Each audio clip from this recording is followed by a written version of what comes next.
Hello friends, എല്ലാവർക്കും നമസ്കാരം. നിങ്ങൾ ഏവരും കാത്തിരിക്കുന്ന രേവതിയുടെയും സച്ചിയുടെയും നാളത്തെ വിശേഷത്തിലേക്ക് എല്ലാ കൂട്ടുകാർക്കും സ്വാഗതം. എല്ലാവർക്കും നല്ലൊരു ശുഭരാത്രി നേർന്നുകൊണ്ട് തന്നെ നമുക്ക് നാളത്തെ സൂപ്പർ ഹിറ്റ് വിശേഷത്തിലേക്ക് കിടക്കാം. അതിനു മുമ്പായിട്ട് ആരെങ്കിലും നമ്മുടെ ചാനൽ ആദ്യമായിട്ട് കാണുന്നുണ്ടെങ്കിൽ ഇതുവരെ സബ്സ്ക്രൈബ് ഒന്നും ചെയ്ത് വെച്ചിട്ടില്ലെങ്കിൽ തീർച്ചയായിട്ടും ഒന്ന് സബ്സ്ക്രൈബ് ചെയ്ത് വെച്ചോളൂ. അതിനോടൊപ്പം മാക്സിമം എല്ലാവരും നമ്മുടെ വീഡിയോ ഇഷ്ടപ്പെടുന്നുണ്ടെങ്കിൽ ഒരു ലൈക്കും കൂടി അടിച്ചിട്ട് പോകാൻ മറക്കരുത്. ഇപ്പൊ തന്നെ ലൈക്ക് അടിച്ചിട്ട് നമ്മുടെ വീഡിയോ കാണാൻ വേണ്ടി ശ്രമിക്കണം. അപ്പൊ നേരെ വിശേഷത്തിലേക്ക് തന്നെ കടന്നാലോ. തുടങ്ങുമ്പോ തന്നെ കാണിക്കുന്നത് നമ്മുടെ ചന്ദ്ര ഇങ്ങനെ കലി തുള്ളി നിൽക്കുക കേട്ടോ. കലി എന്ന് പറഞ്ഞ ഒരു ഒന്നൊന്നര കലി. അത് മാത്രമല്ല, ചന്ദ്രയുടെ പൈസ തിരിച്ചു കിട്ടിയായിരുന്നല്ലോ നേരത്തെ. ഇപ്പം ചന്ദ്രയുടെ പൈസ തിരിച്ചു കിട്ടുകയും ചെയ്തു. ഇപ്പം നമ്മുടെ ശരത്തിനെ മാനം കെടുത്തുകയും ചെയ്യാം. അപ്പൊ പറ്റിയൊരു അവസരമാണ്. ശരത്തിന് മാത്രമല്ല, രേവതിനെ സച്ചിനെ ഒക്കെ മാനം കെടുത്താം. നമ്മുടെ ചന്ദ്ര ഏതാണ്ട് കാത്തിരുന്ന് കിട്ടിയ സൗഭാഗ്യം പോലെയാണ് കേട്ടോ ഈ ഒരു പ്രശ്നം അതിരൂക്ഷമാക്കാൻ നോക്കുന്നത്. അങ്ങനെ നമ്മുടെ ചന്ദ്ര നേരെ ചെല്ലുന്നത് വേറെ എങ്ങോട്ടേക്കും അല്ല, ലക്ഷ്മിയുടെയും രേവതിയുടെയും ദേവുവിന്റെയും നമ്മുടെ ശരത്തിന്റെ ഒക്കെ അടുത്തേക്കാണ്. അങ്ങനെ അവിടെ ചെന്നൊരു വലിയൊരു പ്രശ്നം തന്നെ ആക്കി മാറ്റുകയാണ്. അപ്പൊ നാളെ കാണാൻ പോകുന്നത് അവിടെ അടുത്തുള്ള പരിസരത്തുള്ളവരൊക്കെ ഉണ്ടല്ലോ, ഈ ചന്ദ്രയുടെ ഈ ബഹളമൊക്കെ കേട്ടിട്ട് ഓടിക്കൂടി. അപ്പം അവർ വാടകയ്ക്കാണല്ലോ താമസിക്കുന്നത്. അപ്പൊ വാടകയ്ക്ക് താമസിക്കുന്നത് കൊണ്ട് തന്നെ അവിടുത്തെ ഓണർ വന്നിട്ട് എന്താ പ്രശ്നം എന്ന് ചോദിച്ചു. അപ്പോഴേക്കും നമ്മുടെ ചന്ദ്ര പറഞ്ഞു, ഈ പേരും കള്ളനെയൊക്കെയാണോ നിങ്ങൾ വീട്ടിൽ കയറ്റി താമസിപ്പിച്ചിരിക്കുന്നത്? ഇവൻ പേരും കള്ളനാണ്, ഇവൻ എന്റെ 1.5 ലക്ഷം രൂപ കട്ടോണ്ട് പോയവനാണ്, ഇതേ കണ്ടില്ലേ എന്നൊക്കെ പറഞ്ഞുകൊണ്ട് ഇതങ്ങ് കാണിച്ചു കൊടുക്കാണ് കേട്ടോ. അപ്പോഴത്തേക്കും തന്നെ നമ്മുടെ ലക്ഷ്മിക്കും രേവതിക്കും ദേവുവിനൊക്കെ ഭയങ്കര മാനക്കേടായി പോയി. അപ്പോഴേക്കും ചന്ദ്രയോട് പറയുന്നുണ്ട്, എന്റെ പൊന്നമ്മ ഒന്ന് അപമാനിക്കാതിരിക്കുക. എന്താ അമ്മ, അവനൊരു അബദ്ധം പറ്റി പോയതല്ലേ എന്ന് പറയുമ്പോ, ഹോ അബദ്ധം, എന്തബദ്ധം എടി, ഇങ്ങനെ തന്നെയല്ലേടി അവൻ ഓരോ അബദ്ധം ചെയ്തുകൊണ്ടിരിക്കുന്നത്. അവൻ ആദ്യം എന്റെ മോന്റെ, അതായത് സച്ചിയുടെ ബൈക്ക് മോഷ്ടിച്ചു. എന്നിട്ട് എന്താ പറ്റിയത്? സോപ്പിട്ട് നീ എന്റെ ഭർത്താവിനെ ചാക്കിലാക്കി. ലാസ്റ്റ് എന്റെ മകനെ വിവാഹവും കഴിച്ചു. എന്നിട്ട് ഇപ്പൊ എന്താ നടന്നുകൊണ്ടിരിക്കുന്നത്? വീട്ടിൽ കയറി മോഷ്ടിക്കുന്നോ? ഇവനെ ഞാൻ പോലീസിന് പിടിച്ചു കൊടുത്തിട്ടേ ഉള്ളൂ എന്ന് പറഞ്ഞുകൊണ്ട് ശരത്തിനെ ഇങ്ങനെ കൂത്തിന് പിടിച്ച് വലിച്ചോണ്ട് പോവാണ് കേട്ടോ. അപ്പോഴേക്കും നമ്മുടെ രേവതി വിടമ്മേ എന്ന് ഇങ്ങനെ പറഞ്ഞ് ബഹളം വെക്കുന്നുണ്ട്. അപ്പൊ അവിടെയുള്ള പരിസരത്തുള്ള എല്ലാവരും ഒക്കെ കൂടിയിട്ട് പറഞ്ഞു, നിങ്ങൾ ഇത് ഇപ്പൊ ചെയ്തിട്ട് എന്താ കാര്യം? നിങ്ങളൊരു കാര്യം ചെയ്യുക, പോലീസ് സ്റ്റേഷൻ കൊണ്ട് പരാതി കൊടുക്കുക. അല്ലാതെ ഇവിടെ കിടന്ന് ബഹളം വെച്ചിട്ട് ഒരു കാര്യമില്ലെന്ന് പറഞ്ഞു ഓണർ വഴക്ക് പറയാണ് കേട്ടോ. കാരണം ഓണർ ആ ഒരു പരിസരത്ത് അത്രയും പ്രശ്നം ഉണ്ടാക്കുമ്പോഴത്തേക്ക് ആ വീടിന്റെ ഓണർ തന്നെയാണല്ലോ ഇതിനൊരു തീരുമാനം എടുക്കേണ്ടത്. അപ്പൊ അങ്ങനെ നമ്മുടെ രേവതിനെയും സച്ചിനെയല്ല, സച്ചി അവിടെ ഇല്ലാട്ടോ, രേവതിനെയും ലക്ഷ്മിനെയും ദേവുവിനെയും ശരത്തിനെയൊക്കെ അപമാനിക്കാവുന്നതിൽ മാക്സിമം അപമാനിക്കുകയാണ്. അതുപോലെ അപമാനിച്ചിട്ടാണ്. അതും ഇതാണോടി നിന്റെ കുടുംബത്തിന്റെ മഹിമ? നീ പറഞ്ഞല്ലോ നിങ്ങൾ കഷ്ടപ്പെട്ടാ ജീവിക്കുന്നത്. അതൊക്കെ ഇന്നത്തെ എപ്പിസോഡിൽ നമ്മൾ കണ്ടിട്ടുണ്ടായിരുന്നു. അപ്പൊ അതുപോലെ ഓരോന്നിങ്ങനെ പറഞ്ഞ് കുത്തി വേദനിപ്പിക്കുകയാണ് കേട്ടോ. നിങ്ങളൊക്കെ നിങ്ങൾ എല്ലാവരെയും കണ്ണടച്ച് നിങ്ങൾ സത്യസന്ധരാണെന്ന് വിശ്വസിപ്പിച്ചില്ലേടി? എന്റെ ഭർത്താവിനെ നീ വിശ്വസിപ്പിച്ചിട്ട് മയക്കില്ലേടി നീ എന്റെ വീട്ടിലേക്ക് മരുമകളായിട്ട് കയറി വന്നത്? അന്ന് ഞാൻ നിന്നെ നോട്ടം വിട്ട് വെച്ചേക്കുന്നത് അടിപ്പേരും കള്ളി. നിന്റെയൊക്കെ കുടുംബത്തിന് കക്കുന്ന സ്വഭാവം അത് പണ്ട് മുതലേ അത് പാരമ്പര്യമായിട്ട് കിട്ടിയത്, അത് മാറത്തില്ലടി. നിന്റെ അച്ഛൻ ചത്തുപോയത് തന്നെ ഇതുകൊണ്ടല്ലേടി എന്നൊക്കെ പറഞ്ഞുകൊണ്ട് ഇങ്ങനെ വീണ്ടും ഇങ്ങനെ ഹരാസ് ചെയ്തു കേട്ടോ. അപ്പൊ ഇതൊക്കെ കേട്ടിട്ട് നമ്മുടെ രേവതിക്ക് സത്യം പറഞ്ഞ ഒന്നും പറയാനില്ല. കാരണം നമ്മുടെ ശരത്തിനെ പറഞ്ഞാൽ മതിയല്ലോ. ശരത്തിനെ മാറിയും തിരിഞ്ഞും രേവതി അടിക്കുക. നീ കാരണമല്ലേടാ ഇതൊക്കെ സംഭവിച്ചത്, നീ എന്തിനാടാ ഇത് ചെയ്തത്? അപ്പോഴത്തേക്കും ശരത്ത് പറയുന്നുണ്ട്, ചേച്ചി ഞാൻ ഇതിപ്പൊ ചെയ്തതല്ല, പണ്ട് ചെയ്തതാ. അപ്പൊ ഞാൻ ഒരു സമയത്ത് എങ്ങനെയായിരുന്നു ചേച്ചിക്ക് അറിയാലോ എന്ന് പറയുമ്പോ, എന്ന് എപ്പ ചെയ്താണെങ്കിലും നിന്നെ കൊണ്ട് ഒരു നിവർത്തിയില്ലല്ലോടാ, നിന്നെ കൊണ്ട് ഈ കുടുംബത്തിന് നല്ലതൊന്നും ഉണ്ടാവുന്നില്ലല്ലോടാ, എന്തിനാടാ നീ ജീവിച്ചിരിക്കുന്നത്? പോയി ചത്തൂടേടാ നിനക്ക് എന്നുള്ള രീതിയിലൊക്കെ ഇങ്ങനെ രേവതി സംസാരിക്കുമ്പോഴത്തേക്കും കരഞ്ഞ് നമ്മുടെ ശരത്ത് ഓരോന്ന് പറയുന്നുണ്ട്. ശരിയാ, നമ്മുടെ ശരത്ത് ചെയ്തു പോയ കാര്യമാണ്. പക്ഷെ ഇപ്പൊ ശരത്ത് നല്ല രീതിയിലാണല്ലോ ജീവിക്കുന്നത്. അപ്പൊ ഏതായാലും നമ്മുടെ ശരത്തിനെ അത്രമാത്രം അത് ബാധിക്കുന്നുണ്ട് കേട്ടോ. എല്ലാവരുടെയും മുമ്പിൽ വെച്ച് അപമാനിക്കുക എന്നൊക്കെ പറയുമ്പോഴത്തേക്കും ഉണ്ടാകുന്ന ഒരു അവസ്ഥയുണ്ടല്ലോ. അത് മാത്രമല്ല, സോഷ്യൽ വീഡിയോ മുഴുവനും ഈ ഒരു വീഡിയോ പ്രചരിച്ചുകൊണ്ടിരിക്കുകയാണ്. അപ്പൊ അതനുസരിച്ച് നമ്മുടെ ശരത്തിന് പുറത്തിറങ്ങാൻ പറ്റാത്തൊരു അവസ്ഥയായി മാറും. അപ്പം രേവതി ലക്ഷ്മിയൊക്കെ പറയുന്നുണ്ട്, ദേവും പറയുന്നുണ്ട്, നീ കാരണം നിനക്ക് മാത്രമല്ല പുറത്തിറങ്ങാൻ പറ്റാത്തത്, നിന്റെ അനിയനാണ്, എന്റെ അനിയനാണ് എന്ന് പറഞ്ഞിട്ട് ഞങ്ങൾ എങ്ങനെയാടാ പുറത്തിറങ്ങുന്നത്? ഇതിലും ഭേദം ഞങ്ങളെയൊക്കെ കൊല്ലുന്നതല്ലായിരുന്നോടാ നല്ലത് എന്നൊക്കെ ഇങ്ങനെ ദേവു പറയുന്നുണ്ട്.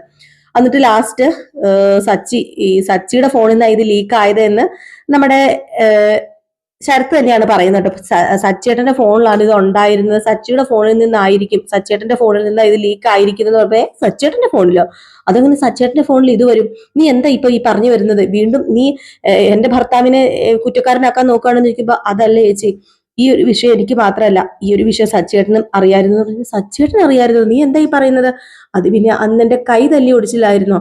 അത് വേറൊന്നും അല്ലായിരുന്നു. സച്ചേട്ടൻ ഈ വിഷയം അറിഞ്ഞപ്പോഴാണ് എന്റെ കൈ തല്ലി ഓടിച്ചത്. ഇത് കേട്ടതും വീണ്ടും നമ്മുടെ രേവതിയും ലക്ഷ്മിയൊക്കെ ഞെട്ടിപ്പോവാണ് കേട്ടോ. അപ്പൊ ലക്ഷ്മി ചോദിച്ചു, എന്താണ് നീ പറഞ്ഞത്?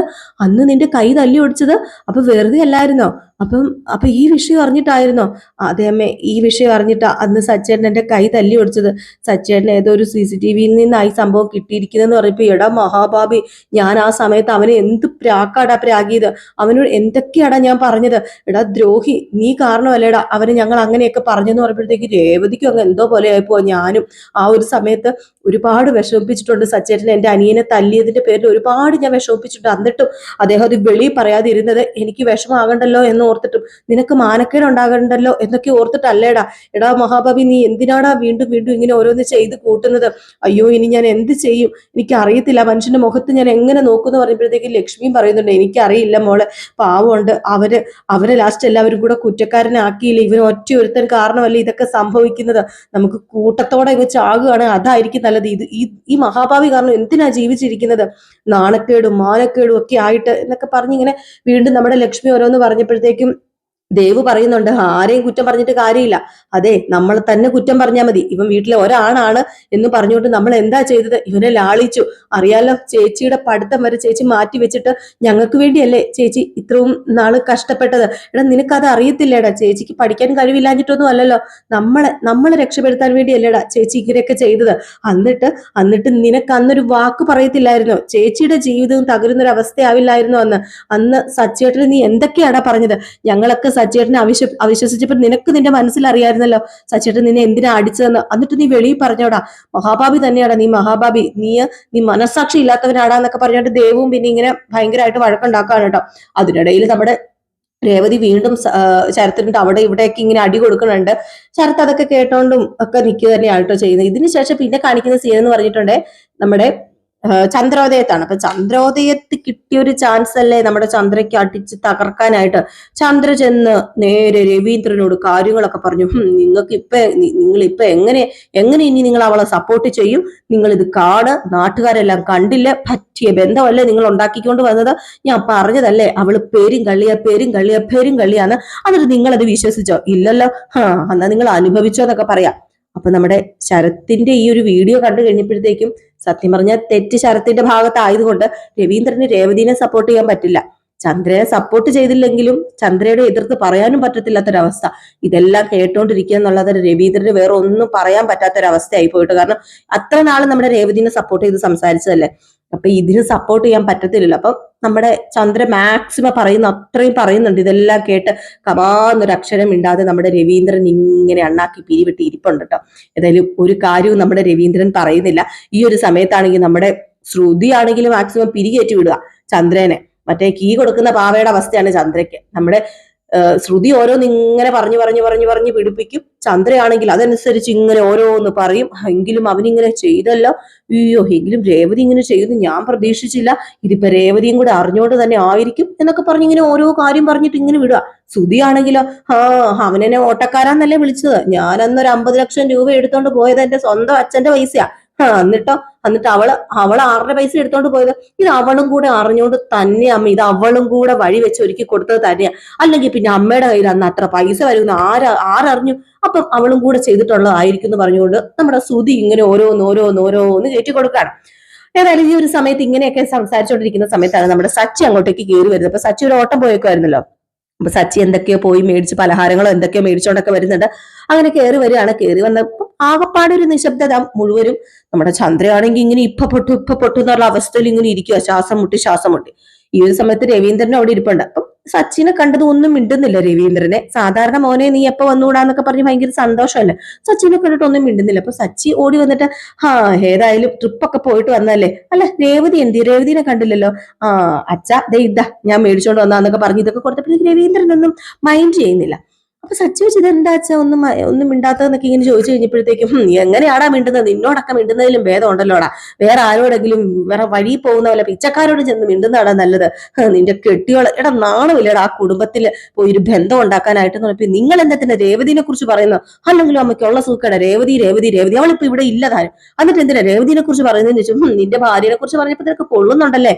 നിന്റെ ഭാര്യയുടെ അനിയും കാണിച്ചു വെച്ചേക്കുന്നത് എന്താന്ന് നിനക്കറിയാമോ? അതോ നീയും കൂടെ ഒത്തോണ്ടാണോ എന്ന് ചോദിച്ചപ്പോ തന്നെ നമ്മുടെ സച്ചിക്ക് കാര്യം പിടികിട്ടി. കാരണം കറക്റ്റ് ആ ഫോൺ കാണാതെ പോവുകയും ചെയ്തു. അപ്പം ആ ഫോണിൽ ആ വീഡിയോ ഉണ്ടെന്ന് നമ്മുടെ സച്ചിക്ക് അറിയുകയും ചെയ്യാം. അപ്പൊ ഏകദേശ ധാരണ സച്ചിക്ക് കിട്ടി. സച്ചി ആണെങ്കിൽ എന്താ എന്താ കാര്യം എന്ന് ചോദിച്ചപ്പോ ഈ വീഡിയോ അങ്ങ് കാണിച്ചു കൊടുത്തു. ഇത് കണ്ടിട്ട് രവീന്ദ്രനോട് സച്ചി എന്ത് പറയാം. അപ്പൊ സച്ചി പറയുന്നുണ്ട്, അച്ഛ ഇത് കഴിഞ്ഞു പോയ കാര്യമല്ലേ, രേവതി നിരപരാധിയല്ലേ, അച്ഛ ഇത് കഴിഞ്ഞു പോയതല്ലേ എന്ന് പറയുമ്പോഴത്തേക്കും സച്ചി നീ ഒന്നും മിണ്ടണ്ട, എല്ലാ പ്രാവശ്യവും ഞാൻ രേവതിയെ സപ്പോർട്ട് ചെയ്യും, പക്ഷെ എനിക്ക് ഈ കാര്യത്തിൽ സപ്പോർട്ട് ചെയ്യാൻ പറ്റത്തില്ല. നീ നിന്റെ ഭാര്യനെ കൂട്ടുപിടിച്ച് നിൽക്കണ്ട, നീ ഭാര്യനെ കൂട്ടുപിടിച്ച് ഭാര്യയുടെ കുടുംബക്കാരെയും കൂട്ടുപിടിച്ച് നീ ഒന്നും പറയണ്ട, തെറ്റ് തന്നെയാ, കള്ളം ചെയ്ത് കള്ളം തന്നെയാ എന്ന് പറഞ്ഞിട്ട് രവീന്ദ്രൻ വേറെ ഒന്നും പറയാതെ മുഖത്ത് പോലും നോക്കാതെ നേരെ അകത്തേക്ക് കയറിപ്പോയി. സച്ചിക്ക് അങ്ങ് എന്തോ പോലെ ആയി പോയി കേട്ടോ. ഇതുവരെ രവീന്ദ്രൻ അങ്ങനെ ചെയ്തിട്ടില്ലല്ലോ. അപ്പം സച്ചിക്ക് അത് സഹിക്കാവുന്നതിലപ്പുറമാണ്. സച്ചിക്ക് എന്തോ പോലെ ആയിപ്പോയി. ഏകദേശം നാളെ ഈ ഒരു സീനൊക്കെ കാണിച്ചിട്ടായിരിക്കും കേട്ടോ വിശേഷം അവസാനിക്കുന്നത്. ഇനിയിപ്പോ നമ്മുടെ സച്ചി നേരെ ചെല്ലാൻ പോകുന്നത് രേവതിയുടെ അടുത്തേക്ക് തന്നെയാണ്, ലക്ഷ്മിയുടെ രേവതിയുടെ ഒക്കെ അടുത്ത് തന്നെയാണ്. മാത്രമല്ല ഇതൊരു വലിയ കേസ് തന്നെയാക്കി നമ്മുടെ ചന്ദ്ര തീർക്കുന്നുണ്ട്. ചന്ദ്ര പരാതിയൊക്കെ കൊണ്ട് കൊടുക്കുന്നുണ്ട് കേട്ടോ. നമ്മുടെ ശരത്തിനെ പോലീസുകാർ സ്റ്റേഷനിലേക്ക് വിളിപ്പിക്കുന്നുണ്ട്, പിടിച്ചുകൊണ്ട് പോകുന്നുണ്ട്. പക്ഷേ നമ്മുടെ ചന്ദ്രയ്ക്ക് പരാതി പിൻവലിക്കേണ്ടതൊക്കെ വരുന്നുണ്ട്. അപ്പം ആ ഒരു ഇതൊക്കെ ഞാൻ അടുത്ത വിശേഷങ്ങളിലൊക്കെ നിങ്ങളെ അറിയിക്കാം കേട്ടോ. എല്ലാം കൂടെ ഒരുമിച്ച് പറഞ്ഞിട്ടുണ്ട്, അതിന്റെ ഒരു ത്രില്ലങ്ങ് പോകില്ലേ. അപ്പൊ നാളെ ഞാൻ പറഞ്ഞതുപോലെ സച്ചി വീട്ടിൽ വരികയും നമ്മുടെ രവീന്ദ്രനിൽ നിന്ന് ഈ ഒരു അനുഭവം കിട്ടുകയൊക്കെ ചെയ്ത് സച്ചി ഞെട്ടി നിൽക്കുന്ന ആ ഒരു ഭാഗം കാണിച്ചിട്ടായിരിക്കും വിശേഷം അവസാനിക്കുക. അപ്പൊ എല്ലാവരും കാത്തിരിക്കുക, അടിപൊളി വിശേഷമാണ് നാളെ വരാൻ പോകുന്നത്. അപ്പൊ നാളെ രാവിലെ കറക്റ്റ് ഒരു 8 മണി 8:15 ആകുമ്പോൾ നമ്മൾ ഫുൾ വിശേഷമായിട്ട് നിങ്ങളുടെ മുമ്പിൽ എത്തുന്നതായിരിക്കും. പിന്നെ നമ്മുടെ അലീനയുടെ കഥ റിയൽ സ്റ്റോറിക്കകത്ത് ഇടുന്നുണ്ട്, അതിന്റെ നാളത്തെ പ്രമോ വിശേഷവും നമ്മൾ ഇട്ടിട്ടുണ്ട് കേട്ടോ. അപ്പം അതാരെങ്കിലും കയറി കാണാനുണ്ടെങ്കിൽ പോയി ഒന്ന് കയറി കണ്ടു നോക്കുള്ളൂ, അടിപൊളി വിശേഷമാണ്. അപ്പൊ എല്ലാവർക്കും ടാറ്റ ബൈ ബൈ, ലൈക്ക് അടിക്കാൻ മറക്കരുതേ.